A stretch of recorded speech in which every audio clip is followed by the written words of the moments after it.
Week 6 is in the books, so that means it's time to hit those waiver wires to find players that could add value to the back end of your rosters. And quick note, I am going to be referencing rostership percentages in this video, and those are coming from roster data from 1,700 Dynasty leagues on myfantasyleague.com. Basically a 50-50 split of one quarterback in Superflex, all the minimum of 20-man rosters, so I'm not pulling these players out of nowhere, but it is possible that some or even all of these guys are already rostered in your leagues, but for the most part out there are hundreds of leagues where these guys are on waiver wires right now. First and foremost, I want to just highlight a couple of players that are highly rostered, but they're not 100% rostered, but I think they need to be, and that includes Malik Willis and Will Levis, both quarterbacks for the Tennessee Titans, Aiden O'Connell, quarterback for the Vegas Raiders, Gardner Minshew, quarterback for the Indianapolis Colts, Jeff Wilson, running back for the Miami Dolphins, Deonta Foreman, running back for the Chicago Bears, Latavius Murray, running back for the Buffalo Bills, Trey Palmer, wide receiver for the Tampa Bay Buccaneers, and Jonnu Smith, tight end for the Atlanta Falcons. Again, all guys rostered in over 95% of Dynasty leagues out there, but not exactly 100%. So double check your waiver wires and immediately add these guys if they are available. All right, another week of football means more injuries continue to rack up this season, and Jimmy Garoppolo left early with a back injury and was ruled out almost immediately after being taken to the locker room. Aiden O'Connell was a healthy scratch this game, so Brian Hoyer took over and wasn't really that bad, completing 60% of his passes for 102 yards. He averaged over 10 yards per attempt, and I'm going to assume that Garoppolo is going to miss week 7 as well. Vegas does play Chicago, which is a very juicy matchup for a bye week fill-in that has a ton of NFL experience, is thrown to Devontae Adams and Jacoby Myers, and has a really strong run game to support him as well. There are definitely worse players to have to throw into your Superflex spot in a pinch than Brian Hoyer. So he needs to be picked up and added and potentially even played if you're desperate enough for a quarterback in a Superflex spot. Sticking with the theme of injured quarterbacks, Justin Fields also left the game early with a thumb injury, and from fantasy doctors on Twitter, I've heard anywhere from he doesn't miss any time to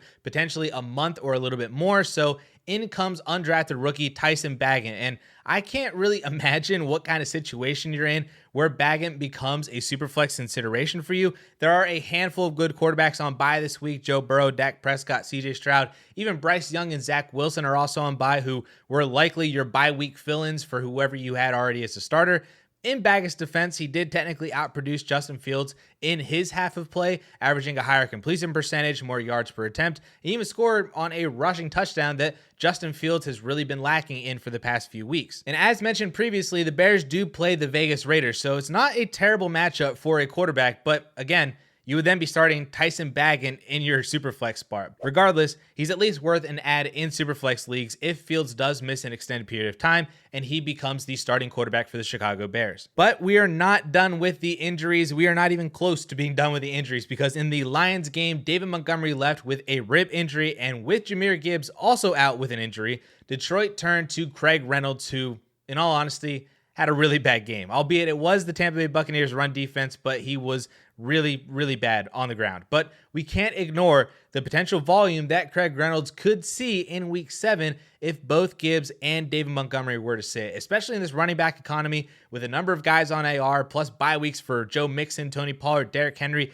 Dameon Pierce, Breece Hall, all on bye this week. So Reynolds 100% needs to be rostered, and if you are desperate enough, could be thrown into your starting lineup if he is the starter with both Monty and Gibbs out in what I would call a below average matchup against the Baltimore Ravens. Now, like I said, we are not done with the injuries, because now we have to talk about Christian McCaffrey leaving the game with an oblique injury. And per DLF's Dr. Jeff Mueller, he doesn't expect CMC to miss any games, but should the Niners choose to sit him this week just to give him an extra week of rest, Jordan Mason would become an interesting flyer at the running back position. Elijah Mitchell did return to play for the first time since week 3, but rushed for -3 yards on 2 carries. Mason, however, totaled 27 yards and scored a touchdown on only 5 carries, taking over after CMC left. Now, this could be another Emari Demercado situation where the third stringer really only saw volume because the second stringer was injured. So Mitchell could very easily be the guy next week if Christian McCaffrey does sit. But Jordan Mason has at least made a case for him to be involved this week, and we can't discount anyone who could potentially see double-digit touches in this Niners backfield. And then lastly, I just wanted to shout out Tyquan Thornton on here as well too, as a potential add if he's still available in your league.